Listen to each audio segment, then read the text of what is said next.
တချို့လူတွေကတိတ်တိတ်လေးပဲပြောင်းလဲလာကြတယ်အရင်လိုဘာမှမပြောတော့ဘူးမကြွားတော့ဘူး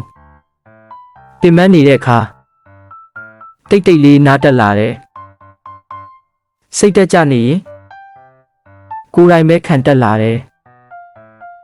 နာကျင်နေရင်မအော်တော့ဘူးလူတွေမမြင်တဲ့နေရာမှာကိုယ်စိတ်ကိုကိုပြန်တိဆောက်တယ်အရင်လိုမငိုတော့ဘူးပိုတန်မာလာတယ်အရင်ဖြစ်ခဲ့တဲ့အခက်အခဲတွေကမင်းအတွက်အေးဆေးဖြစ်သွားပြီ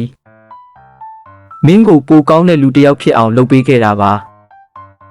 ဒီနေ့မင်းတိတ်နေတာကမင်းအားနေလို့မဟုတ်ဘူးမင်းတိတ်တိတ်လေးတန်မာလာလို့ပါတိတ်တိတ်လေးတန်မာလာတာအားနေမှုမဟုတ်ဘူးလူတိုင်းကိုရှင်းပြဖို့မလိုတော့ဘူးမင်းအရင်ထက်ပိုပြီးတန်မာလာနေပြီ